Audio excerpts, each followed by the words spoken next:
Então, olá pessoal, sejam como sempre muito bem-vindos aqui ao canal.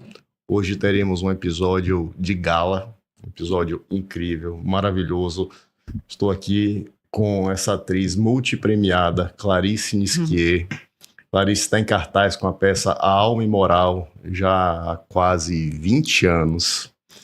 E é uma alegria imensa ter você aqui, Clarice. Seja muito bem-vinda. Muito obrigado pela confiança, pelo espaço na agenda, que eu sei que é uma temporada, são 3, 4 dias curtinhos aqui em Salvador, mas é uma alegria muito grande estar aqui com você. Bem-vinda. Obrigada, Bruno, pelo convite. Eu fico muito feliz de conversar sobre os temas que você, no convite, me apontou, né? São temas maravilhosos para conversar, então eu estou aqui com o maior prazer.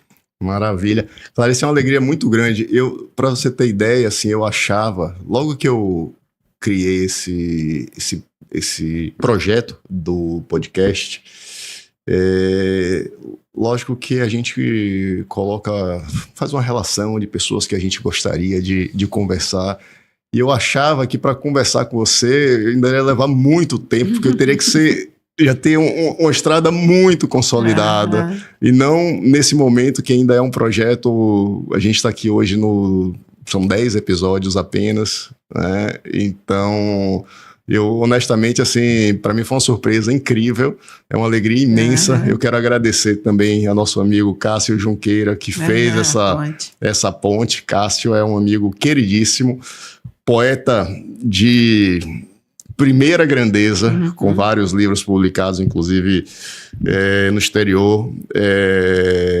E foi ele quem me levou a primeira vez para assistir a Alma Imoral. Eu morava em São Paulo ainda, e ele levou a mim e a minha esposa. Na época a gente estava começando a namorar, e aí isso tem uns 10 anos, né? Isso foi em 2015, mais ou menos, acho que 2015.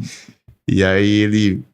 Cara, vamos assistir. Eu já assisti, na época ele já tinha assistido umas 7 vezes. Ele é incrível. Na época ele já tinha assistido umas 7 vezes. E a gente estava, assim, ainda se conhecendo, né? Início de... Não sei se a gente já estava namorando ou não.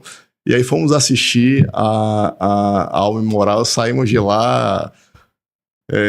assim, impactados, né? E desde lá não paramos mais. Já estamos... Ontem já deve ter sido eu já perdi as contas. Eu vou dizer que uma 6ª vez que a gente assiste, e a cada vez é curioso isso, como é diferente, né?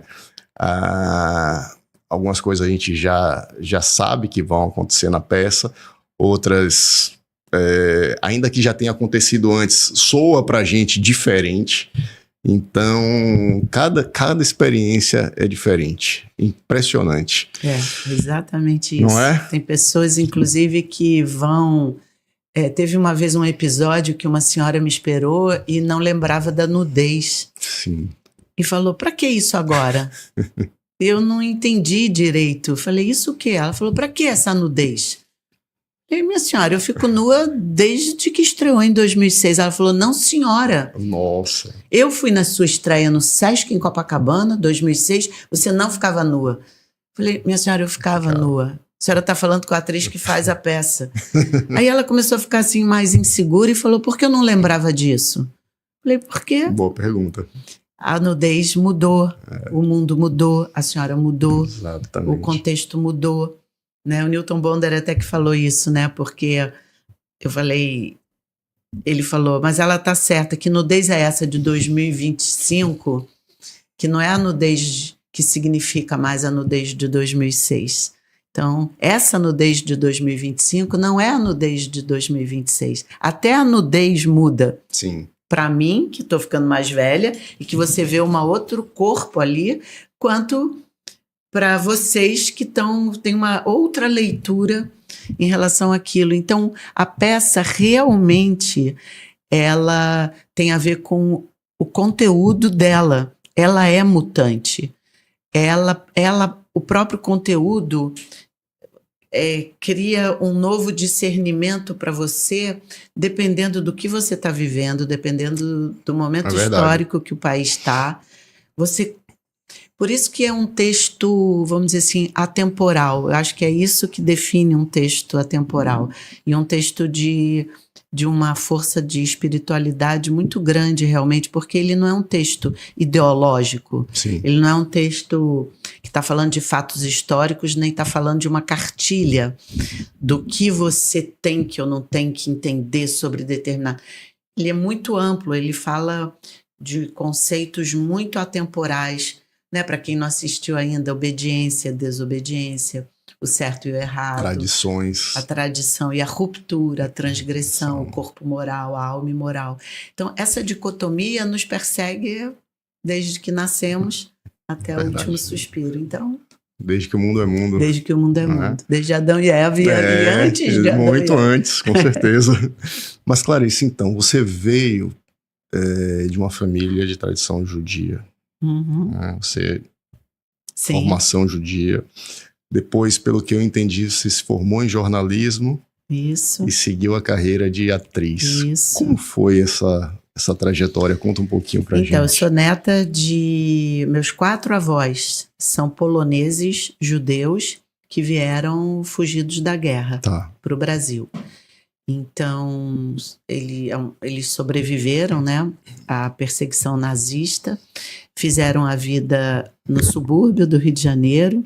Minha mãe já nasceu no Rio de Janeiro, papai veio de navio junto com os pais aos 6 anos, e eu fui criada em Copacabana, e minha geração já é uma geração assim que teve uma vida mais tranquila no Rio de Janeiro. Então eu tive uma formação muito artística, meus pais eram muito ligados à arte. A escola que eu estudei era uma escola judaica muito ligada à arte. Nós somos vamos dizer assim, de um segmento judaico completamente ligado às artes. Meu pai ia a teatro e a concertos toda semana. Então, além de eu ter uma formação judaica, essa formação judaica foi muito enraizada nas questões artísticas, até mais do que nas questões religiosas. Isso é muito importante de eu dizer, porque o judaísmo ele tem vários segmentos. Sim. Então, essa foi a minha formação. E eu queria muito ser jornalista, estudei para isso e trabalhei num jornal chamado Jornal Repórter, que era na época imprensa alternativa no Rio de Janeiro, isso no final dos anos 70. Depois eu fui para o Jornal do Brasil, estagiar, que era um grande jornal, e fui contratada no último ano da faculdade, eu fazia PUC do Rio de Janeiro, eu fui contratada, só que eu tive uma gastrite no jornal. Nossa. Uma coisa muito forte, enfim, o médico mandou eu fazer terapia, não sei o que, eu tinha um namorado, falou, Clarice, você tem que fazer teatro. Eu falei, eu era muito tímida, sou tímida até, as pessoas, claro que eu sou extrovertida, estou aqui falando, mas eu tenho um temperamento mais reservado. Reservado. E aí fui fazer teatro para curar uma gastrite. Nossa. E aqui estou. Maravilha. Eu fiquei apaixonada, mas apaixonada num grau, porque o teatro, no meu caso, acho que mais do que o jornalismo, ele integrava mais ainda aspectos tanto culturais quanto pessoais. Certo. O jornalismo integrava também, né? Mas o teatro ainda mais. Então eu comecei a estudar os autores, comecei a estudar Shakespeare, Brecht, Nelson Rodrigues, Machado de Assis. Olha, eu até brinco que todo mundo fala, teatro, naquela época, nos 80, 90, quando eu comecei em 81, fala, antro de maluco, né? Tinha uns preconceitos, sim, total. E eu falo sempre para todo mundo, o teatro me disciplinou, o teatro me colocou nos eixos, o teatro me fez estudar, então o teatro fez tudo o oposto. Não me levou para as drogas, não me levou para as orgias. O teatro me fez... Eu fiquei de tal maneira apaixonada que o teatro me centrou. Sim. Eu era muito mais no mundo da lua. Te deu um norte. Me deu norte. Então, quando uma pessoa faz o que ela gosta, centra ela, ponto final, onde quer que ela esteja. Né? Então, tudo isso me trouxe para o teatro, e a Alma Imoral foi um encontro casual. com o Rabino Newton Bonder num programa de televisão. Conheci ele ali, já tinha ouvido falar da obra Sim. dele, mas não conhecia pessoalmente. E nesse programa ele estava falando justamente do livro A Alma Imoral. Uma curiosidade que eu tinha era exatamente se nesse percurso quem veio primeiro, o criador ou a criatura. Primeiro você conheceu Newton Bonder, ou primeiro você conheceu a obra dele? E aí, pelo que você está falando, você o conheceu nesse programa de televisão e só depois leu o livro e num outro momento, mais adiante, que surgiu a ideia da peça. Eu queria entender um pouco mais como foi esse percurso. A ideia da peça, na verdade, surgiu de uma forma muito intuitiva. Tá. Eu me apaixonei pelo título do livro. Sim. Vou te contar um episódio curioso, assim.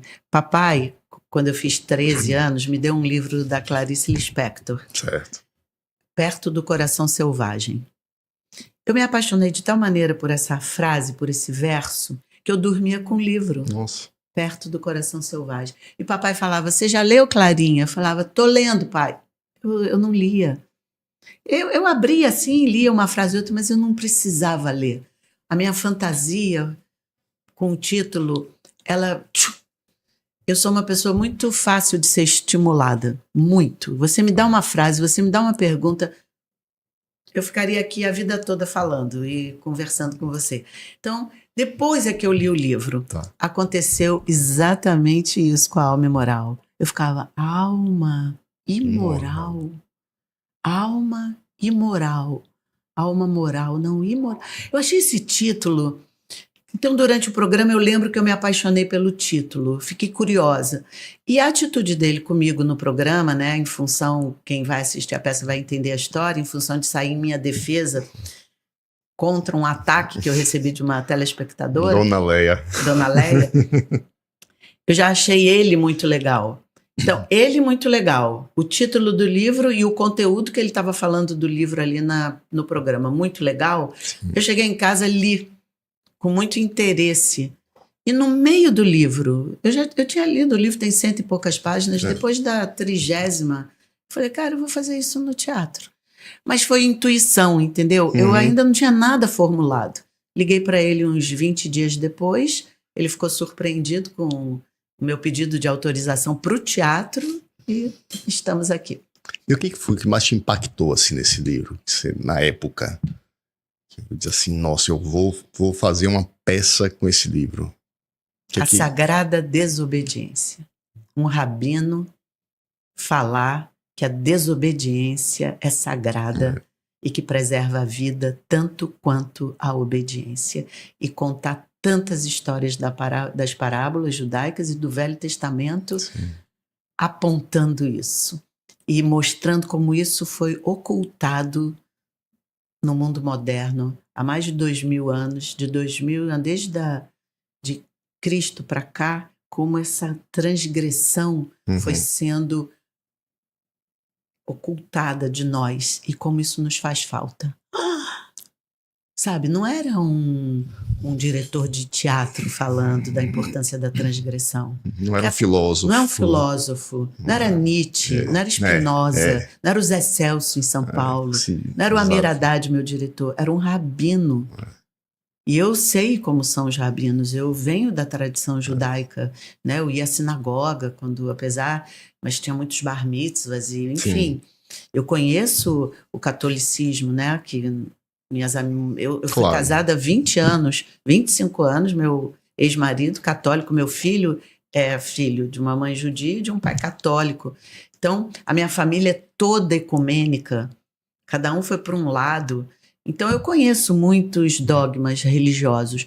O rabino estava falando sobre a sagrada desobediência e de como isso era importante para a nossa evolução e como a gente precisava ter responsabilidade para conversar sobre isso. Então, eu falei, cara, eu vou falar sobre isso, porque isso me fez falta na vida.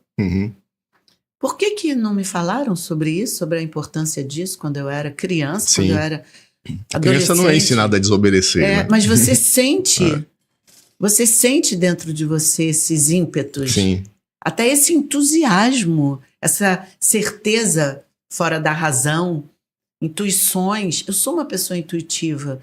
Então, parecia alguém legitimando um lado meu que estava sempre reprimido. Uhum. Eu falei, eu sou atriz para isso. E não é à toa que eu estou há 20 anos, eu sou atriz para isso. Eu sou atriz para poder falar as coisas que estão mais guardadas dentro de mim. Porque eu tenho muita coisa guardada dentro de mim. E a verdade é que todo ser humano tem muita coisa guardada dentro de si. Então, eu acho que o teatro, ele é esse lugar onde as coisas guardadas podem ser compartilhadas. Eu acho mesmo, eu acredito nisso. E eu fui descobrindo que eu acreditava nisso. Porque eu também não... Essas coisas que eu falo, eu vou aprendendo comigo mesmo, né? Nós estávamos agora tomando um café e você estava dizendo, né? Eu gosto de entrar no mundo desconhecido. Sim. O mundo desconhecido somos nós. Lá dentro, nós somos muito desconhecidos de nós mesmos. A gente tem muita coisa que a gente fala, mas eu tenho isso, mas eu sou isso também. Sim. E o desconhecido dá medo, né? Dá medo. Nossa intensidade dá medo. Nossa espiritualidade fora de dogmas dá medo. Esse mundão dá medo, né? O céu dá medo, que é onde nós estamos. Então, é muito melhor você se apoiar em coisas concretas e regras e morais rígidas e verdades absolutas do que ficar nesse questionamento infinito. É mais confortável. É mais confortável. É mais confortável. Mas eu não tenho nada a ver com isso. Eu também não tenho. Acho que é por isso que... Por isso que estamos aqui num sábado de manhã. Exatamente. Um sol lindo hoje em Salvador. E eu acho que... Acho não, com certeza, uma das coisas que mais me marcou em relação ao livro A Alma Imoral, antes mesmo do seu conteúdo, que de fato tem várias ideias que são absolutamente disruptivas, né? É que quando eu fui investigar quem era o autor, que à época eu não conhecia, eu vi que era um rabino. Eu, não é possível. Isso, não surpreende? Muito. Muito. Você falou, se fosse Nietzsche, né, você diz assim, beleza, se fosse um filósofo, né, maravilha, mas um rabino, não é a ideia que nós temos de um rabino não encaixa muito com as ideias que são trazidas ali no livro. E aí a curiosidade foi imediatamente lá para cima, né? Você já estava instigado pelo título, que é um título instigante. Isso. É um título altamente instigante. A alma imoral. A alma é pura, beleza, a gente cresce ouvindo isso. A alma é eterna, a alma é imortal. Imortal, exato. Mas imoral é, no mínimo, para se refletir. Isso, então, para quem não assistiu a peça ainda, por que ele escreve imoral? Porque aos olhos do corpo moral, a natureza dela é tão transgressora que ela é considerada, aos olhos do corpo moral, como imoral. Então, não é uma qualidade inerente a ela, da natureza dela, mas aos olhos, na leitura do corpo moral, ela é imoral. Então, ele não tem medo de usar essa palavra, como ele não tem medo de usar a palavra traição, né? Ele ilumina muitos aspectos, tanto da palavra imoral, quanto da palavra traição, que é sempre pejorativa. Mas, nesse caso do espetáculo, ela é uma palavra coringa, que pode ser usada tanto como uma coisa, vamos dizer assim, ligada a uma heresia ou uma trapaça, ok? Mas também ligada a uma transgressão disruptiva, uma ruptura ligada à vida. Então, uma traição, ele, como se dissesse, trai, não vai ter outro jeito, porque nem sempre, e isso é muito importante da gente falar na espiritualidade, nem sempre você é legitimado naquele momento pelos seus, ou pelo momento histórico. Com certeza. Né? Você rompe e você é um marginal, ou você vai ser condenado. Não fazem uma leitura positiva daquela e não reconhecem que aquilo serviu e foi muito útil para a preservação da espécie. Você foi condenado. Mas anos depois, se vê que se não fosse pelo ato de coragem do seu rompimento, não se chegaria onde se chegou positivamente. Exatamente. Então ele dá muitos exemplos, como o incesto transgressivo das filhas de Lot, que é um exemplo. Sim. Aquilo foi um incesto, era proibido por lei, mas aquilo preservou a humanidade. Nós somos frutos desse incesto. Então tem muitas questões complexas que são muito importantes nesse mundo de hoje, onde o simplismo e o discurso para as massas foi simplificado de tal maneira que é como se a complexidade não existisse mais no mundo. E os mitos são complexos, né? Se você, quando a gente estuda no teatro a mitologia grega, você fala, meu Deus do céu, quanta complexidade. Muito. As constelações são complexas, sim, a nossa vida é complexa. Então, é muito surpreendente mesmo, é muito bonito. E no budismo você aprende isso, que eu fui iniciada, né? Para quem não sabe, eu tive um momento de ruptura, assim, com o judaísmo não estava respondendo a todas as perguntas e um amigo me levou num templo budista e eu me apaixonei. Em São Paulo? No Rio. Ah, no Rio. Era do segmento Theravada, que é um segmento indiano. E eu fiz muitas meditações. Por uns 2, 3 anos eu fui ali fiel e meditava frequentemente. E o monge de Sri Lanka, na época, ele ensinou a gente que Siddhartha Gautama, ele não queria fundar uma religião, era uma filosofia de vida. Porém, para o discurso, para as massas, começou a ficar muito complexo, a filosofia ficou complexa e acabou se tornando uma religião. Mas na raiz dela é uma filosofia. Tanto que eu achava que combinava com o judaísmo completamente. Sim. Porque não fala em Deus, não tem, são outras questões. E para mim era um complemento maravilhoso, sabe? Filosófico e tal.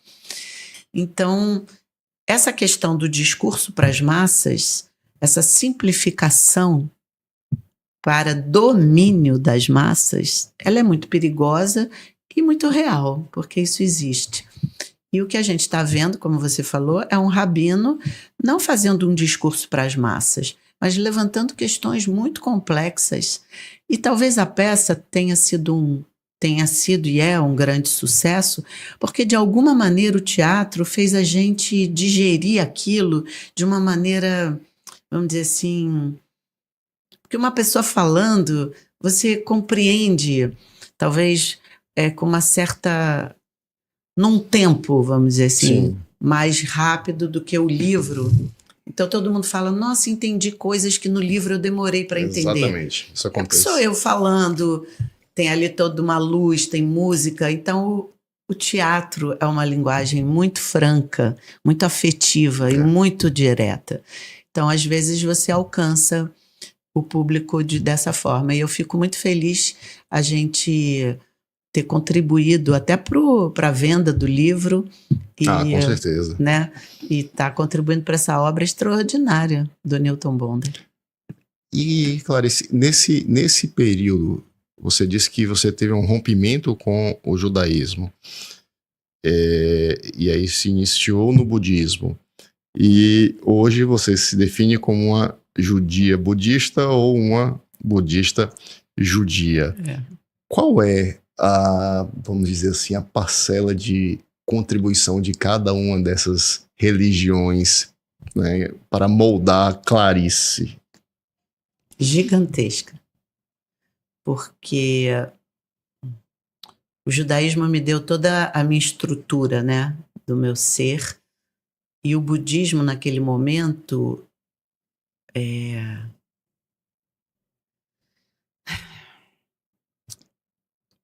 limpou o jardim. Tirou coisas que eram desnecessárias para mim. Certo. A meditação budista me equilibra. Deixei ir embora muita coisa que não era para mim, não era necessária. Não era seu. Me pesava. Então, quando eu li uma esvaziada na mochila. Isso, dei uma esvaziada na mochila.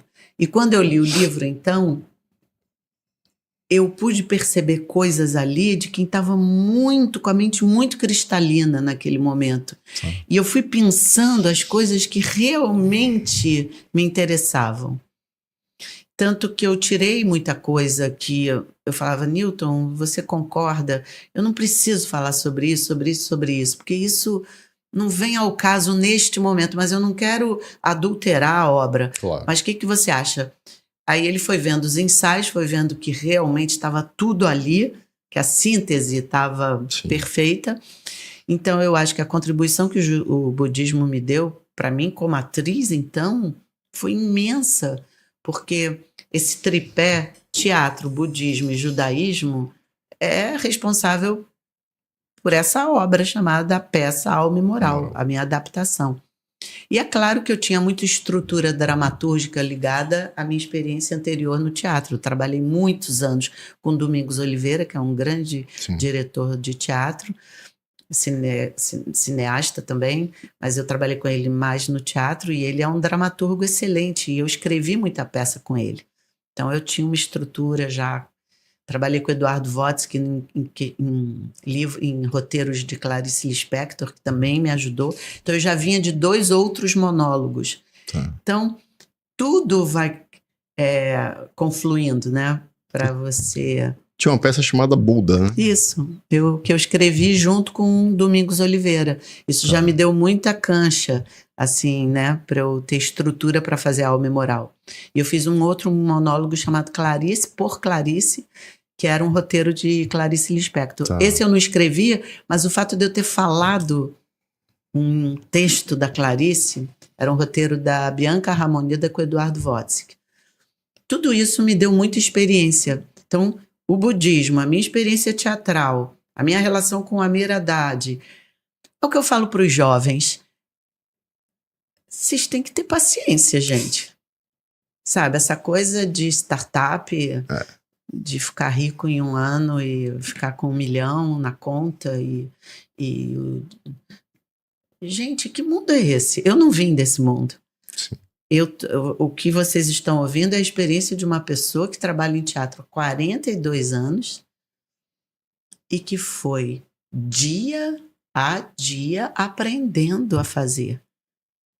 Então, eu fui aprendendo.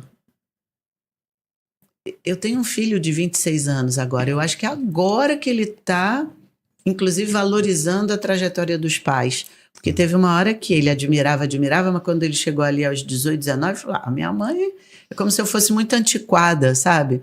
Pô, demorou 20 anos para fazer sucesso, né?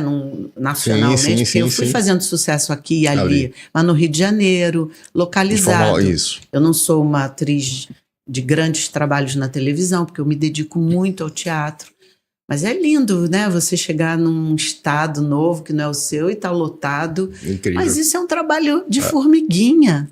Lotado, e digo mais, por pessoas que inclusive já assistiram a peça 3, 4, 5 vezes. Então, que estão ali, elas já sabem como é. Estão em busca de algo mais, de algo que elas ainda não tiveram em outras experiências de assistir a peça, né? Então isso é incrível. Isso é incrível mesmo. Eu tenho a impressão de que, vamos lá, a gente falou de 3 artes aqui, né? Da TV, do teatro, do cinema, mas aqui realmente ocupa o coração da Clarice, é o teatro. Fortemente. Eu adoro, quando eu estou no cinema, quando eu fiz uma novela agora do SBT, né? Fui a diretora Norma da Caverna Encantada, as pessoas falam, você é a... Sou. A TV é um lugar onde, quando eu entro, eu também me entrego e faço aquilo de verdade. Mas a saudade que eu fico do teatro, e eu peço aos diretores que eu possa gravar, pelo menos no sábado, que eu tenha sábado e domingo para mim no teatro. Então eu fico ininterruptamente trabalhando. É uma loucura o que eu faço. Imagino. Mas eu não aguento ficar sem o teatro. É como se o teatro fosse a minha respiração. O meu oxigênio, exatamente. E essas peças, Clarice, você não pensa em retomá-las? Buda, Clarice por Clarice. Tem uma também que eu me lembro, Confissões das Mulheres. Exatamente. Essa eu não posso fazer mais. Não, mas pode, claro. Posso, como uma brincadeira, né? Exato, você atualiza das mulheres, né? Vão. Você já passou pelos 30, então você pode falar. Já passei bem. Você não pode falar 30. Das mulheres de 80, quando eu tinha 30, mas de 30 pode. Ai, gente, é verdade. O tempo, né? O tempo no teatro, ele é muito relativo. Você vê, né, a questão da nudez. Eu mesma achava que uma hora eu teria que parar. Você vê a minha caretice. Sim. Você vê como eu mudei também, né? Porque eu estreiei aos 45 e eu tô há 20 anos em quase. Ano que vem, 2026, eu faço 20 anos. Então, eu completei 66 anos e eu acho que agora a minha nudez cada vez mais tem mais a ver com a alma e moral. É incrível, é lindo, é lindo de aprender.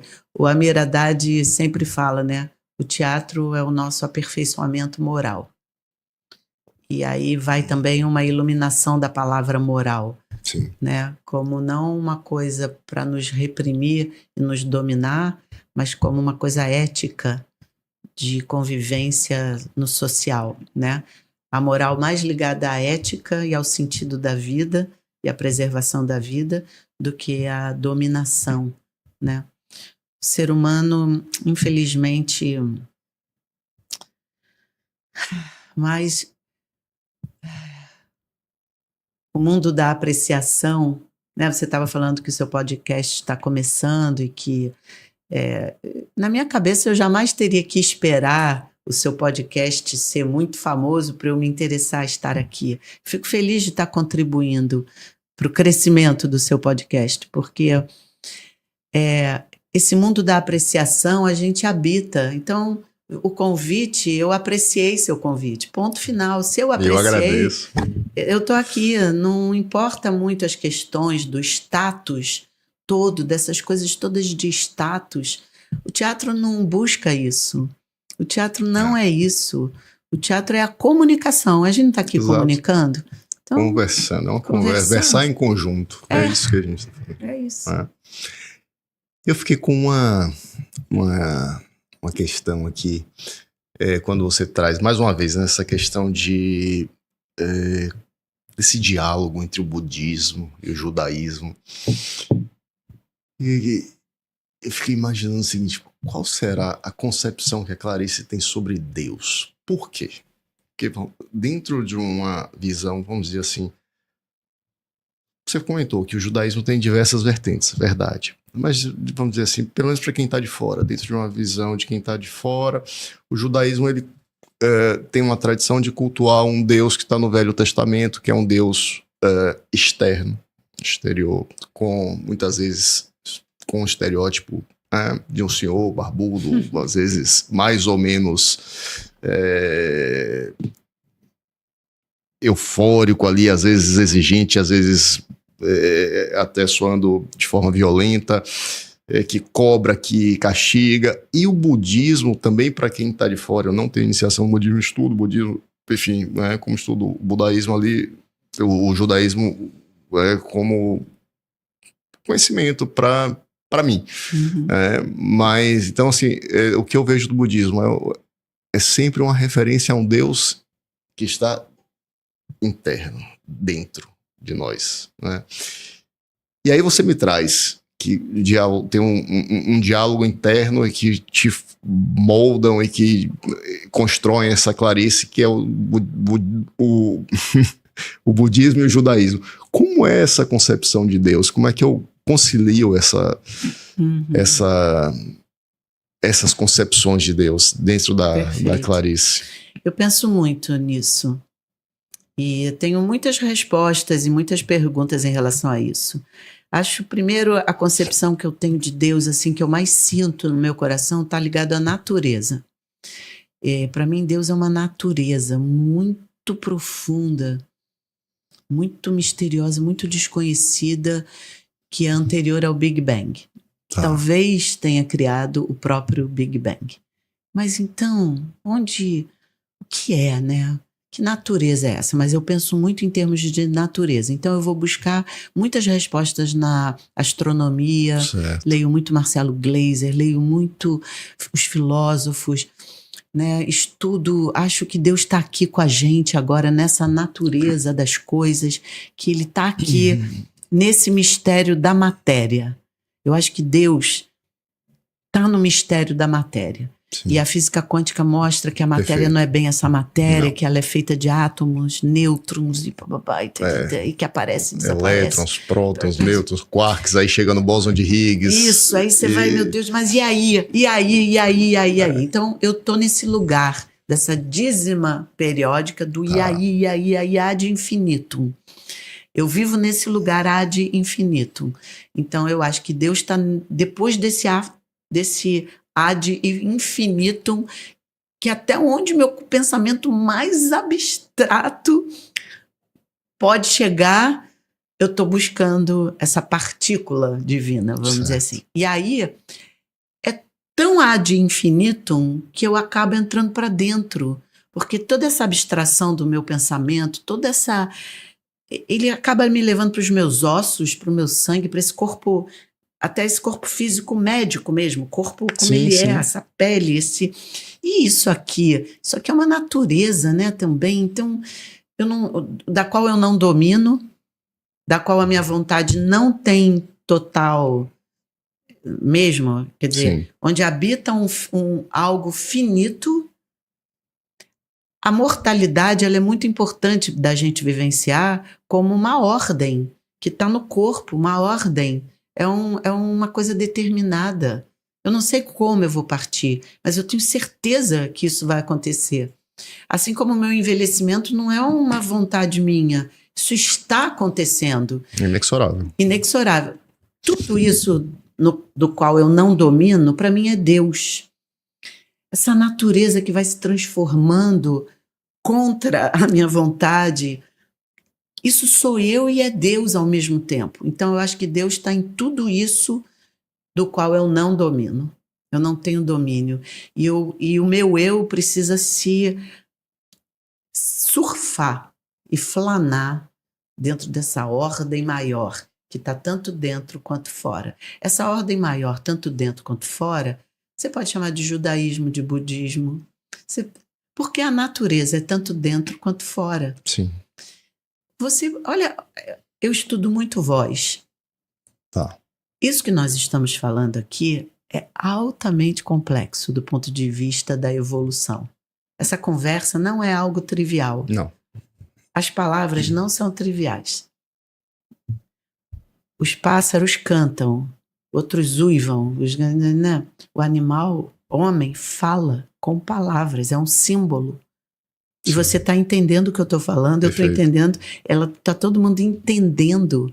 Isso aqui é um negócio sofisticadíssimo, ligado às cordas vocais, e ligado a uma abstração que nós conseguimos construir. A gramática é uma abstração combinada. É incrível a comunicação humana, incrível. Tão incrível quanto as constelações. É verdade. Isso que a gente faz é sofisticadíssimo do ponto de vista evolutivo. Então, isso é Deus para mim, assim, no sentido do dentro e do fora. A comunicação, ela sai de mim para você, eu recebo de você. Então, isso é dentro e fora ao mesmo tempo. Então, por que o budismo e o judaísmo e o catolicismo e o islamismo e o cristianismo e não sei o quê, todos os ismos têm que brigar pela verdade absoluta, como se a palavra de Deus estivesse a verdade com os sunitas e não com os xiitas, porque xiita e sunita têm que brigar, por que segmentos do judaísmo também têm que brigar? Eu, Clarice, no meu mais íntimo, quando eu reflito, eu falo, não faz sentido. Não faz. O único sentido que eu vejo é o econômico, político e social. Sim. E o do poder, pela ganância do poder. Ponto final. A síntese que eu faço é isso. Então, tudo isso que nós estamos conversando vai na contramão dessa ganância pelo poder, dessa ganância econômica, dessa ganância pela riqueza. Aí não preciso nem ficar falando. é na contramão. E a alma moral vai nessa contramão, não é? Total. Então, é muito importante que a gente vá... uma coisa linda que eu aprendi no budismo, vou contar essa história. Onde eu meditava é um bairro chamado Santa Teresa, que fica do lado de uma comunidade, e você sobe uma escadaria gigantesca. Agora é uma casa de prédio do candomblé, mas na época que eu ia era do budismo. É muito lindo agora ser um candomblé também. Eu fui lá meditar depois da pandemia e ela falou, nós somos agora um terreiro. E ela deixou eu entrar, foi muito lindo. Mas o que eu quero dizer é que lá nos anos 80, 90, eu fui meditar e a polícia entrou na comunidade e teve tiroteio. Nossa. Então eu estava numa salinha com 11 pessoas, um monge de Sri Lanka na minha frente, todo mundo de olho fechado assim, papá, papá, papá, papá.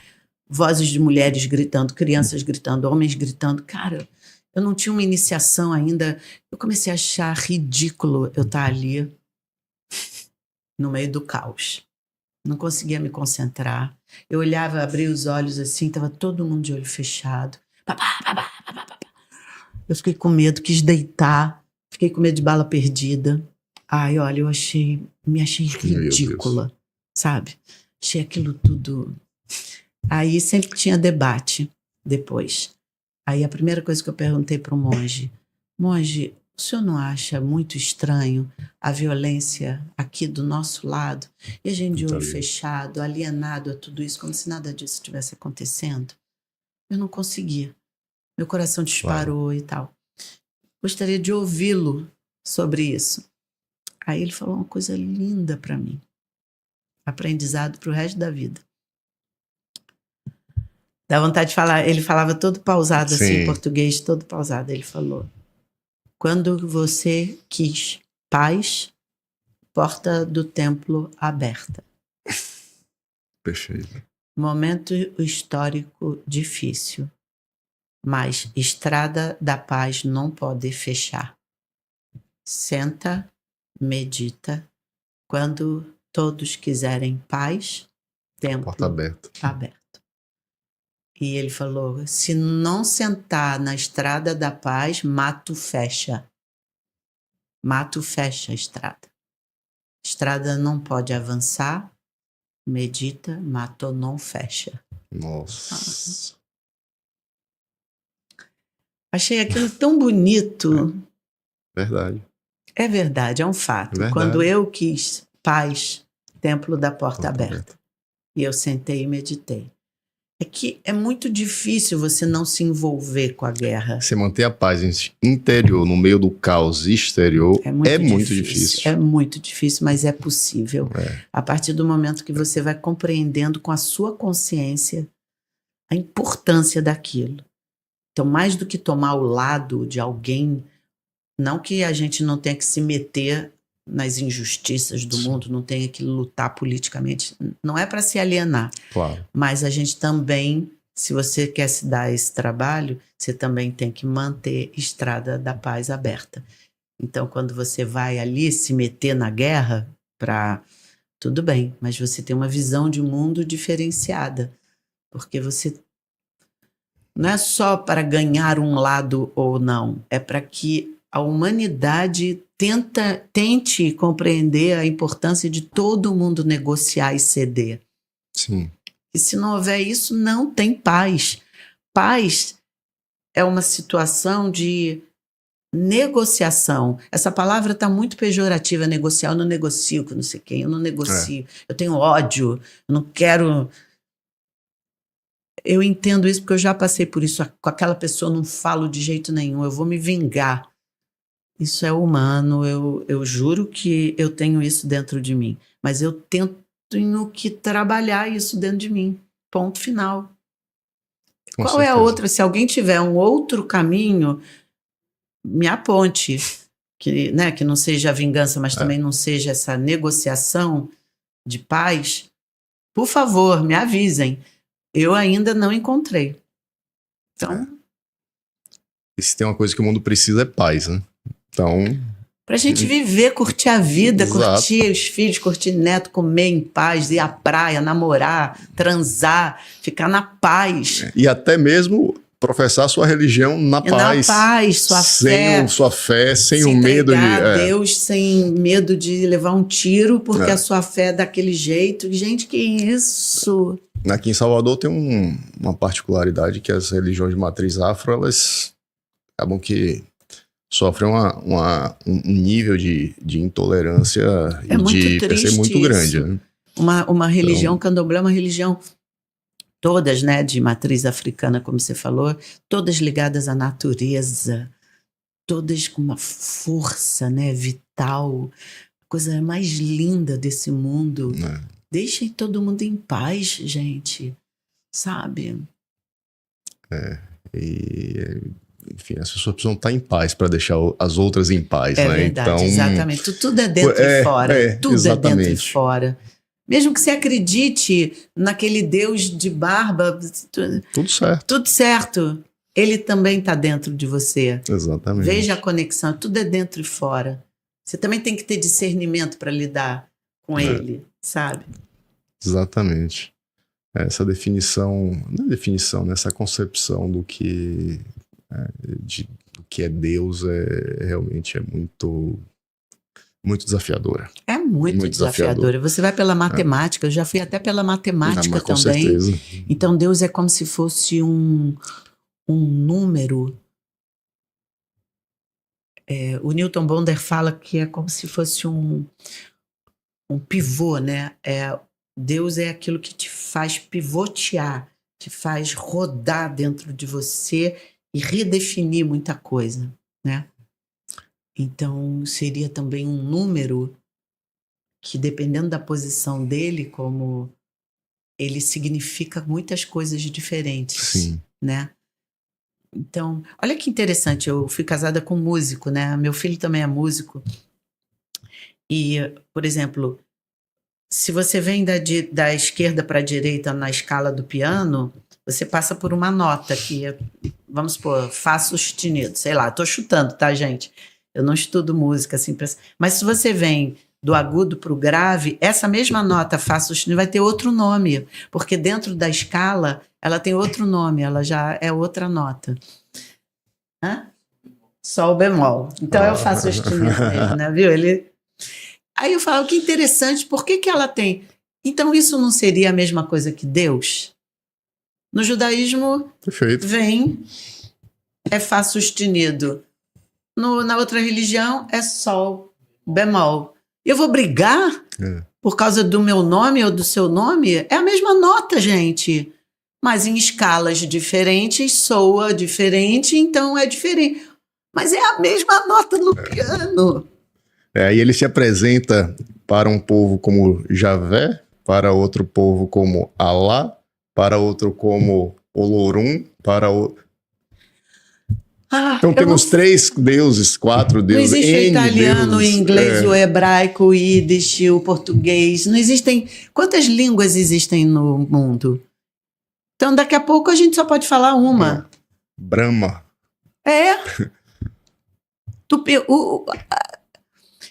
No livro do Darcy Ribeiro, O Povo Brasileiro, em 1500, segundo o livro, existiam 12 milhões de indígenas na América Latina. 12 milhões de indígenas, falando mais de 3.000 ou 6.000 agora mais dialetos.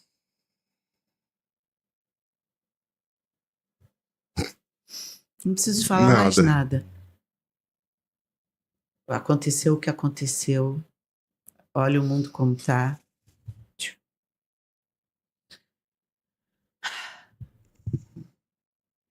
Mas essa riqueza complexa, ela está de alguma forma ainda nesse planeta. De forma ancestral, você pode falar, de forma subterrânea. Quando se descobre que a Amazônia tem um rio oculto, subterrâneo, de milhares e milhares de toneladas de água e de quilômetros. Fala-se, hoje subterrâneo. o pessoal tá falando muito daquela cidade, Atanabá, salvo engano. Enfim, uma cidade, é um lugar também, assim, subterrâneo, no meio da Amazônia. Então, sabe, é disso. Se não me engano é isso, Atanabá. Agora, É sobre isso que a gente está conversando, sobre essas coisas que se mantêm ocultas, sim, meio soterradas, sob esse sistema que tenta homogeneizar tudo, mas tá aí. Quando você quer buscar, tá aí. Tá aí, de alguma maneira tá aí. E às vezes eu sinto na alma moral que eu estou falando de algo oculto, que ainda está presente, que todo mundo intui que está presente. Então, a gente quer se agarrar a alguma coisa mais valiosa, sabe? Pois é, por que será que a gente tem essa necessidade de se agarrar a alguma coisa mais valiosa? Será porque a gente não traz isso dentro da gente? Exatamente, porque a gente ama a vida. Não é? A gente ama a vida. O ser humano nasceu para viver. Para viver, para encontrar o sentido da vida, cada um o seu, sabe? É uma aventura que a gente quer viver, uma aventura, gente, uma aventura maravilhosa, sabe? A gente tá aqui numa aventura, tudo é uma aventura. Então, sabe, a gente ama viver, o ser nasceu para sobreviver. E cada um tem a sua aventura. Cada um tem a sua aventura. Senão a gente chega naquela situação do Rabino Sukse que a gente falava antes de começar. Você está vivendo a aventura de um outro. Exatamente. Exatamente. E esse outro pode ser alguém que nossos pais disseram que teria que ser, ou os nossos professores, ou nossos amigos, enfim. Como diz na alma moral, Abraão não foi o médico sonhado por seus pais. Exatamente. Ele foi um mau filho, ele saiu da terra dos seus pais. E quanta gente está vivendo a aventura que não é própria? Está vivendo a aventura de... E impedindo que o outro viva a sua própria aventura, já que ele não pode, também eu vou prender o outro. Aquele que não faz uso de todo o potencial de sua vida, de alguma maneira diminui o potencial de todos os demais. Estão no entorno, exatamente. Newton Bonder. É isso. Então, você sabe que foi uma entrevista que eu fiz para a revista Cláudia, que eu fiz a seguinte pergunta para ele. Sabe, Newton, a gente aprende que fazer o bem é o preceito maior da espiritualidade. E, de alguma maneira, você está dizendo que o preceito maior é desenvolver todo o seu potencial. Eu fico confusa, porque parece que desenvolver todo o meu potencial na vida é um ato egoísta. Ele falou, mas as duas coisas estão interligadas. Quando você desenvolve todo o seu potencial, você transborda para o outro. Não tem condição de não transbordar, então você está fazendo bem para o outro com o seu potencial desenvolvido. Óbvio, eu falei, óbvio. Esse é o óbvio ululante e a gente perde essas conexões. É verdade. Quer dizer, se lá atrás, né, a Clarice não tivesse tido uma gastrite, fosse fazer teatro, então talvez o jornalismo nem estivesse fazendo tanto sentido assim, mas por uma questão de até mesmo de apego a uma situação que é conhecida, né? Tivesse seguido a carreira jornalista, seria sido uma brilhante jornalista com certeza, mas talvez não tivesse o nível de realização. Exatamente. E talvez não impactasse a vida das pessoas como impacta sendo atriz de uma peça como essa. Então, isso é incrível. É incrível. Você está seguindo a sua aventura, a sua jornada. E contribuindo com o que eu posso para o outro. Olha, eu tenho relatos assim, ainda ontem a gente estava conversando, fui lá com os amigos que assistiam, então, e um deles, que não estava presente, mandou uma mensagem dizendo que queria poder ter estado lá ontem, porque a primeira vez que assistiu, foi assim, mudou a vida dele. Mudou, assim, né?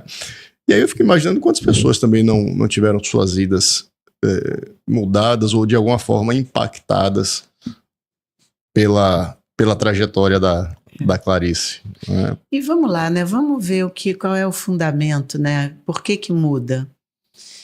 Eu fico pensando, a gente tem que valorizar demais o conhecimento, sabe? Estudar não é chato. Não é. Eu achava quando eu era criança e quando eu era adolescente. Eu não fui uma boa aluna, assim, nota 10. Nunca fui. Eu era nota 6,5, 7, olha lá. Eu ficava assim, qual é a média para eu passar? Então, eu fui aprendendo que estudar é muito bom. E eu nem tinha corpo para estudar, porque eu começava a ler, eu me coçava, eu queria andar de bicicleta, eu adorava esporte, eu era muito agitada. Então, até hoje eu preciso estar assim, mesmo com mais velha, eu gosto de fazer, sabe? Eu sou do fazer. Mas estudar não é chato, o conhecimento não é chato. Então, quando a gente fala que a educação muda o mundo, né? O conhecimento liberta. O conhecimento liberta é a pura verdade, porque nessa peça há muito conhecimento. Então, mudou a vida porque você está mostrando para o outro ângulos de entendimento do real mais amplos. Então, quando você tem entendimentos mais amplos do real, isso muda a sua vida. Ah, então eu posso? Exatamente. Então eu posso sair do lugar estreito? Pode! Mas como é que você sai? Com entendimentos, com esclarecimentos, com visão de mundo. Então vai buscar conhecimento nos lugares certos, né? Saindo desse lugar de quem acha que tudo que vê é o que é. Exatamente. Não é? A partir do momento que você sabe que nem tudo que vê é o que é. E pare de acreditar que tudo que te dizem é a verdade absoluta do seu ser. Sim. Como se o outro conhecesse você mais do que você mesmo. Como assim? Não, você veio para se autoconhecer. Sim. E para também o outro está contribuindo, ok. Mas o budismo diz tudo, olha, tudo que tinha no budismo vinha cercado, vinha seguido da seguinte frase: verifique por você mesmo. Exato, eu adoro isso. Verifique por você mesmo. Aí você lia aquela sabedoria toda, vírgula, verifique por você mesmo. Então vai ter experiências e verificar por você mesmo. Você não pode prescindir disso. E nem delegar terceiros Vai ver por você mesmo. Seja o terceiro quem for. Seja um rabino, um padre, um papa, seja lá quem for. Não delega terceiro. Seja lá quem for, com todo respeito, absorva aquilo e verifique por você mesmo. Faz sentido para você mesmo. Pai, mãe, verifique por você mesmo. É claro que fogo queima, meu filho. Ele vai verificar por ele. Queimou, mãe. Mas não é assim, eu avisei. Mas você tem que entender como mãe que ele precisou ter essa experiência. Porque agora a experiência pertence a ele. Ele não vai repetir feito um papagaio que o fogo queima para o filho dele. Mas é claro que ele foi, com o meu aviso, ele foi com uma certa precaução. A gente tem que avisar, a gente tem que proibir. Mas a pessoa tem que verificar por si mesmo. Sabe, infelizmente ou felizmente. Eu acho que felizmente. A questão é que dá mais trabalho. E corre riscos. Ok. E aí você vai pro desconhecido, você sai do. Né, você vai pro desconhecido dá medo. Então. Não é fácil. Esse caminho que a gente trilha, mas eu vou te dizer, é como também diz na peça: haverá pior solidão do que a ausência de si mesmo. Então, assim. Os extremos de todos os caminhos, da obediência absoluta e não se arriscar, tem muitos perigos, e óbvio que tem muitos perigos o risco absoluto e extremo. É verdade. Mas a gente está falando de uma tensão entre esses mundos, onde você não pode prescindir nem de um nem de outro, sabe? Você tem que ficar ali, é sem descanso, mas, gente... É a aventura da aventura, entendeu? Mas é isso mesmo. É aquela história, né? Que até na peça faz referência a isso. Né? O homem que se sabe homem. Né? Exatamente.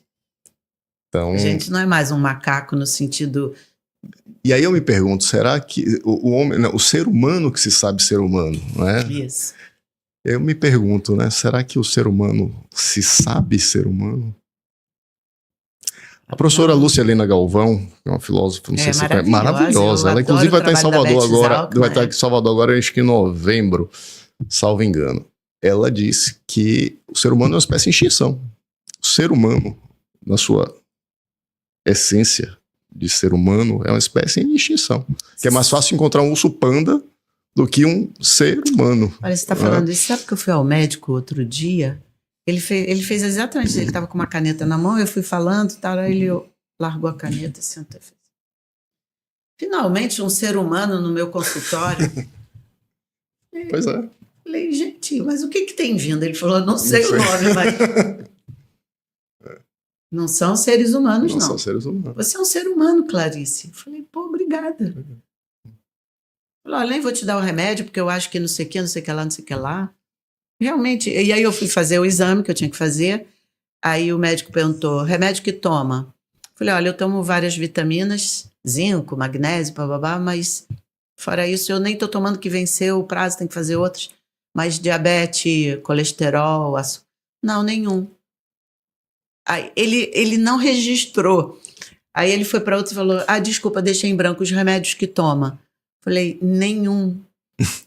Falei, você não toma nada? Não achou aquilo... Falei, não, eu tenho uma coisa ou outra fora do padrão, mas eu vou ali na raça comendo melhor, vou Sim. entendendo, vou tentando, até não precisar. Falou, é raro uma pessoa não estar tomando remédio de diabetes, nem de colesterol, nem... porque cada vez desce menos os Sim. índices, né? Falei, Então, talvez eu, Clarice, seja um ser em extinção. Mas a minha força vem do teatro e da espiritualidade e dessa fé que eu tenho no ser humano como um ser que tem força de discernimento e que quando uma coisa então não pode mais, como a comida, por exemplo, né? Estou com 66 anos, não pode mais. Os doces eu não posso, porque senão eu vou... Eu olho para a comida e falo, desculpe, muito obrigada, mousse de chocolate, mas... tô com água na boca, mas eu não posso mais. Eu tenho discernimento, eu não posso. Mas você tem muita força de vontade. É só vontade. Não é força de vontade. É foda. Eu sei porque eu passo por isso. É que nem parar de fumar, parar isso, os vícios, né? Uhum. O Rabino Newton Bonder tem muita coisa sobre isso. Nós somos seres muito facilmente viciáveis. Em tudo. Tudo é vício. Comprar roupa, até o sexo, tudo se torna um vício. E saber lidar com esses nossos vícios, eu tenho meus vícios. Eu roí unha há muito tempo, teve uma época que eu fiquei muito consumista também, sabe? Volta e meia eu tenho uns surtos de vícios. Porque também tem uma coisa muito legal a gente compreender. O autoconhecimento não é uma coisa linear. Não é. A gente recai e regride e volta para lugares difíceis. É mais cíclico do que... como se fosse uma espiral, né? É uma espiral, exatamente. Por mais que você volte para o mesmo lugar, você está de um outro lugar. Né? Eu tenho vício de trabalhar demais. Então eu caio nisso, entendeu? Aí eu fico com gastrite. Imunidade. Aí minha imunidade... Tenho meus defeitos como mãe, esposa, amante, namorada, amiga, eu sumo. Não fiquem achando que eu sou... Mas eu tenho uma busca sincera. Isso eu acho que eu tenho. Eu tenho realmente um trabalho de busca que eu acho sincero e legítimo. Isso eu sempre tive. Eu sou grata a isso e eu tento honrar essa pessoa que realmente gostaria de partir daqui de uma forma mais... Sabe, quando tem a parábola do Súcia, se Deus perguntar para mim, Clarice, por que não fostes Clarice? Eu poder responder com toda sinceridade. Fala, Deus, eu tentei. Você viu que eu tentei, né? Eu tentei de verdade. Não consegui ser 100%. Ainda preciso voltar para continuar o trabalho. Porque, né, a gente, segundo o budismo, a gente retorna à reencarnação justamente para poder continuar o trabalho, né? Do que faltou, que não foi possível. No judaísmo há uma outra leitura, existe um retorno, mas é da alma, não da Clarice, né? Vamos dizer assim, no judaísmo, segundo eu aprendi com Newton Bonder, a Clarice é a administradora de uma alma que vem percorrendo os tempos e que agora Seria uma habita. consciência.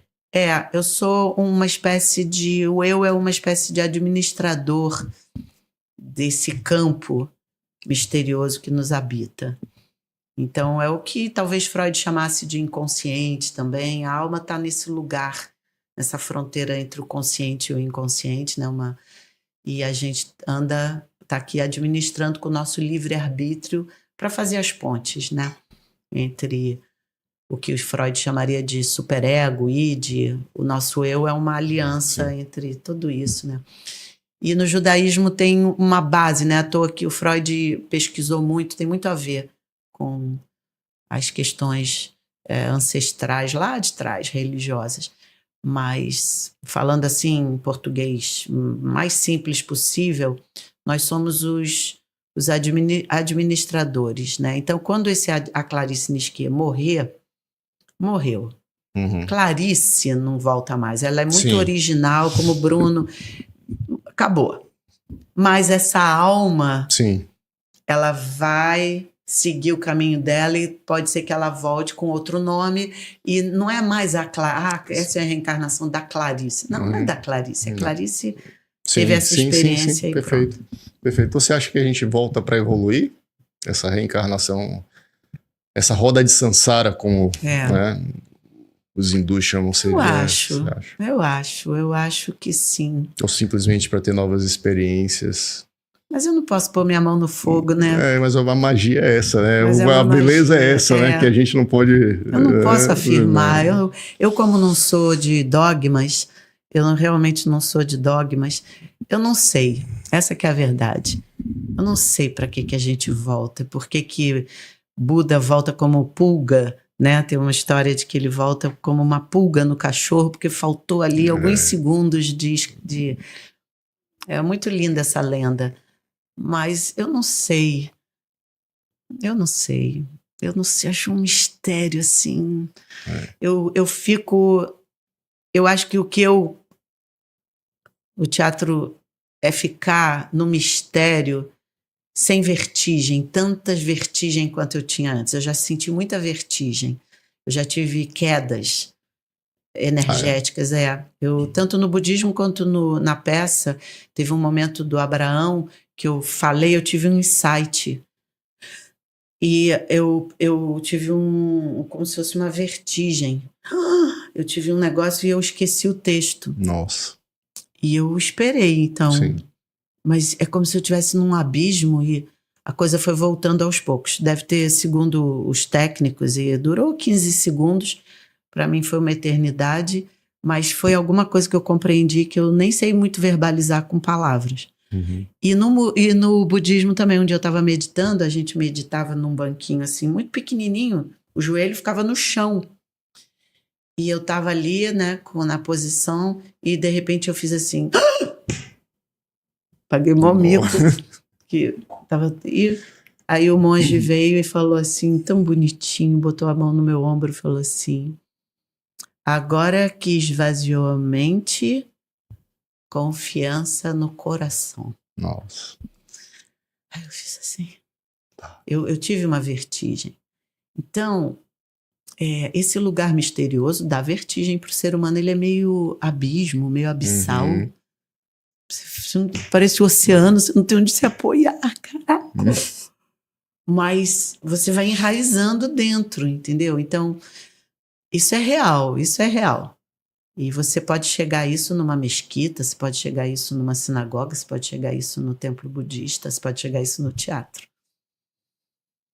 Então, eu já cheguei a isso, a essas vertigens que me colocaram num lugar, mas fora isso ainda não cheguei a lugar nenhum. Então, eu não sei onde é que esse lugar tão misterioso nos leva e por que a gente reencarna. Não sei, cara. Eu sei que é um mistério, assim, que talvez a nossa consciência não tenha permissão de saber. saber de onde viemos e para onde vamos. Talvez não seja essa nossa... Talvez a gente não tenha ainda essa grande permissão. Não sei o que os yogis diriam, né, com aquele domínio dos seus sentidos, né? Eu vi outro dia um yogi meditando na neve, sem camisa. Absolutamente pleno. Na praia, assim, pleno. O que ele me diria sobre o mistério da vida? Sobre a reencarnação? Então se tivesse tempo para tudo, Bruno, eu estudaria a ciência da religião. Eu gostaria de estudar todas as religiões e todas as espiritualidades. Eu faço isso na medida do possível. Eu vou estudando um pouquinho pra aqui. Para ver os pontos comuns de todas elas, sabe? Fazer um grande quebra-cabeça e me responder e fazer uma peça sobre isso. Eu estou nesse lugar, sabe? Eu gosto mais desse estudo e dessa vontade de ouvir todo mundo e ir para casa, deitar e falar então, pá. Eu estou mais nesse lugar de pensar o próximo projeto que eu vou fazer e continuar essa discussão e estar aqui com você e agora almoçar pensando nisso tudo. Eu vivo nesse lugar, né? Quando eu estava casada, o Zé sempre falava: Clarice, você vai à feira fazer um supermercado, você olha uma laranja e começa. Por que essa laranja? E não sei o que, taranã. Nada, tá tudo. Eu falo, mas é isso. Em tudo está tudo. O todo está em tudo, é isso mesmo. O todo está em tudo. Já diziam os hermetistas, né? O todo está em tudo. O todo está em tudo. Tem um livrinho chamado Caibalion, não sei se você conhece. Não conheço, tá aí, vou ler. Fica aqui essa dica. São as 7 leis herméticas, né? Criada por... Enfim, ele supostamente foi escrito por discípulos de Hermes Trismegisto. Então, que colecionou ali e sintetizou as 7 leis herméticas e criaram esse livrinho. O autor desse livro, se pegar lá, você vai ver, tá lá os 3 iniciados. Ninguém sabe quem são. Eles fazem ali um compilado. É um livrinho fininho. Como é o nome? O Caibalion. O Caibalion. Vou ler. É fácil de achar? Facílimo. Tanto em versão livro digital quanto versão física mesmo. É facílimo. Tem várias editoras, enfim. E tem palestras incríveis da professora Lúcia Helena Galvão sobre o Caibalion. Incrível. Então são as 7 leis que regem todo o universo. E ele começa dizendo lá, o todo está em tudo. Está em tudo. E aí é interessante, porque é a definição do todo, né? Então, todo, né, que é uma forma de entender Deus, a ideia de Deus, né? Como o todo, como Deus está aqui na mesa, tá na mesa, no microfone, na Clarice, no copo, na água, sim. É que para o ser humano é muito difícil entender essa ideia que eu também luto quando há muito sofrimento. O todo está em tudo. Por exemplo, uma vez meu marido sofreu um acidente grave de carro. E eu liguei para o Newton Bonder, quando ele já estava no hospital e tudo estava... Eu falei, Newton, é difícil, né? Pensar em Deus nesse momento, ou pensar por quê? Por que a gente está passando por isso? Aí ele falou assim, mas ele teve muita sorte no azar. Ele sofreu um acidente grave, mas você vê, o caminhão parou, o ônibus parou, o bombeiro chegou rápido, botaram o negócio... Sim. E ele não ficou paraplégico, e de fato ele não ficou. Ele tem um pequeno problema na mão por causa da operação. Ele tem 3 pinos na cervical. Eu falei, ele teve muita sorte no azar. E ali, então, agradece essa sorte que ele teve no azar. E aí ele me explicou conceitos de sorte e azar, que existe a sorte na sorte, o azar na sorte, a sorte no azar e o azar no azar. Falei, nossa, ele falou, reflete sobre isso que vai te fazer bem. E fez mesmo, foi um grande remédio naquele momento que eu fiquei 1 semana no hospital de Resende, acompanhando ele. E então, a gente precisa realmente ter aquilo que a gente estava conversando, né? Esclarecimentos para a consciência no momento de grande dor. Porque são esses momentos que a gente... É muito fácil ver Deus na felicidade da felicidade. Mas... E na dor da dor? Nossa, é muito difícil. É porque talvez a gente precise refletir um pouco sobre a ideia de Deus, né? Talvez aquele Deus sobre a qual a gente tinha uma ideia específica não seja... Exatamente. Bom, mas aí então você está dizendo que eu tenho que quebrar todos os meus paradigmas. Talvez seja isso. É o tempo todo isso. O tempo todo isso. Essa resumo do nosso encontro. Quebre seus paradigmas o tempo todo, porque a vida vai sempre te surpreender e você vai ter que sempre refazer aquele entendimento que você cristalizou, porque a vida é sempre maior do que a nossa conclusão. Exatamente. Não conclua tanto. Sabe? Eu digo isso para as minhas amigas que amam demais. Namora o cara errado pouco, sabe? Não conclua, nenhum homem presta. Pronto. Aí teve uma experiência, pronto, nenhum homem presta. Não é verdade. Não é verdade isso. Porque você vai se apaixonar de novo por uma outra pessoa e vai ficar, poxa, agora eu tenho que pensar. Não conclua nada com tanta rigidez. Calma, nunca mais vou me casar. Nunca. Eu não falo nada disso.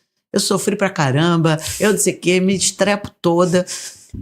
Clarice, eu tô encantada com uma pessoa. Não acredito, Clarice. Tô encantada. Eu pareço uma adolescente de 15 anos, fico toda insegura. Mas eu tô aberta, assim, eu me sinto... viva, já me ferrei tanto, mas o que eu posso fazer, entendeu? A vida, gente, a vida é muito surpreendente. Então...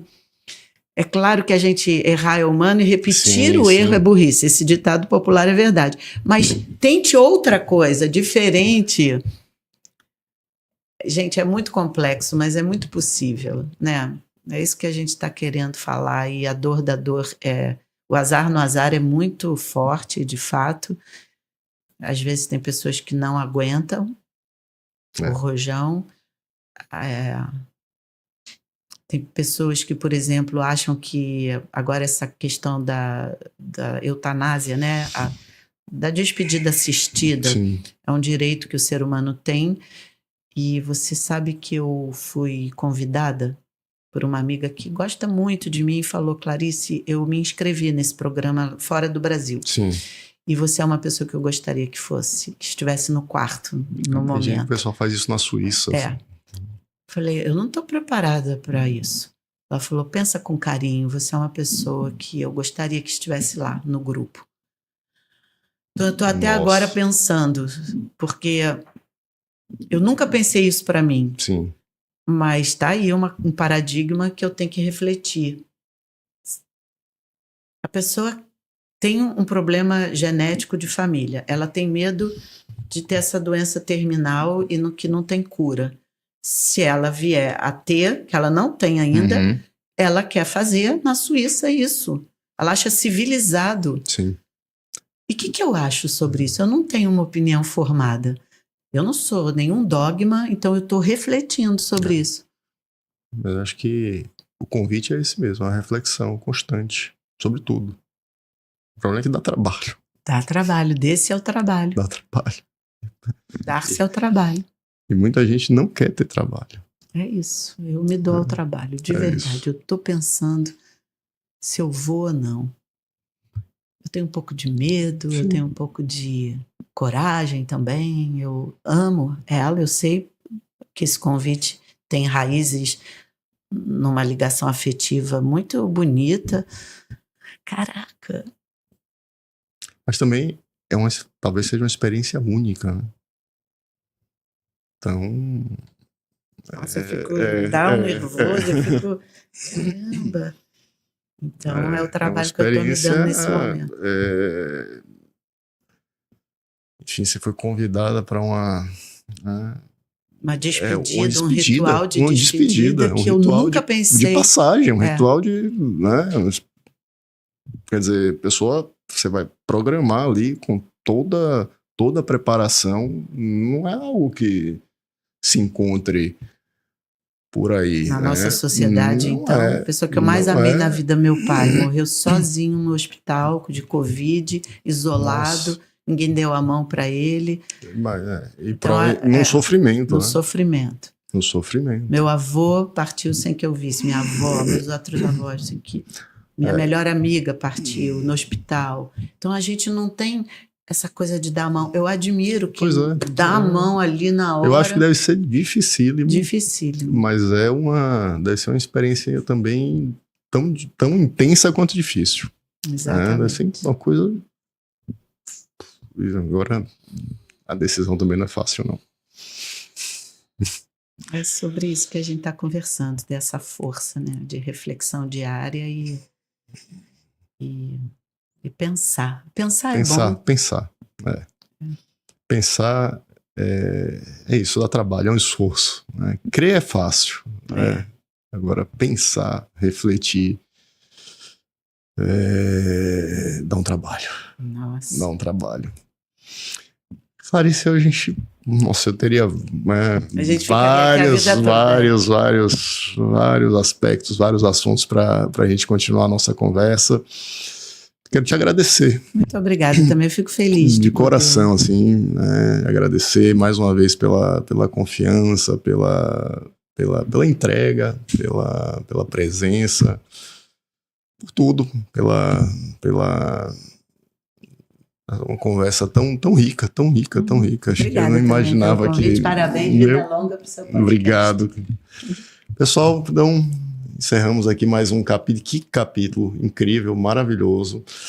E até a próxima.